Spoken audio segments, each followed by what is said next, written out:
Il n'est pas fréquent de voir une séance d'entraînement cardio dans le cimetière d'Harare, mais pour le Commandos Fitness Club, c'est l'endroit idéal pour tenir les maladies de la vieillesse à distance. Entouré de rangées de tombes, Nali Mutandwa, 65 ans, et d'autres membres se lancent dans une séance d'1 heure de squats, de fentes et d'étirements au son de musique entraînante. Pour Nelly, cette routine quotidienne est plus qu'un simple exercice. C'est sa bouée de sauvetage dans la gestion de son diabète. Certains sont morts de maladies comme le diabète, faute d'exercice. Ils ont vécu en mangeant et en ne faisant pas d'exercice. Et la plupart d'entre eux sont morts prématurément. Je ne veux pas encore les rejoindre. Cela signifie que je dois faire le plus dur ici.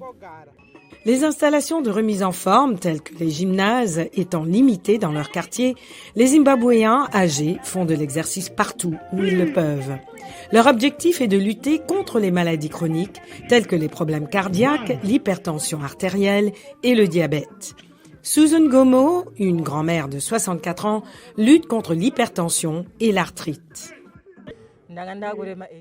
Je pesais 86 kilos et j'avais du mal à me lever ou à respirer, même pour marcher dans ma maison. Mais depuis que j'ai commencé à faire de l'exercice, mon corps est plus léger et je peux marcher sur de longues distances. Aujourd'hui, je ne pèse plus que 76 kilos et je me sens bien. Autrefois fréquentes chez les personnes âgées, selon les médecins, les maladies chroniques sont de plus en plus répandues chez les jeunes. Johannes Marisa, président de l'Association des médecins et dentistes privés du Zimbabwe, soutient que lui et d'autres médecins de santé publique ont constaté un changement rapide des tendances en matière de santé. Il y a longtemps, les accidents vasculaires cérébraux étaient associés à la vieillesse.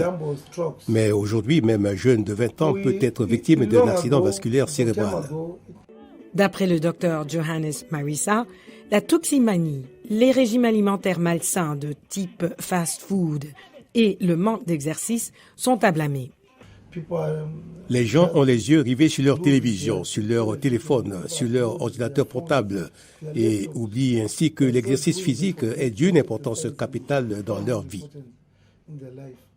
Joseph Nekati, coach de l'équipe des Commandos, en sait quelque chose. Ma mère a été diagnostiquée comme souffrant d'hypertension artérielle et de diabète, ce qui l'a conduite à subir un accident vasculaire cérébral et à mourir le 5 janvier 2023. Peiné par ce décès de sa mère, Joseph a alors décidé, avec sa collègue, de recruter des femmes âgées pour leur faire des exercices et les aider à rester en forme.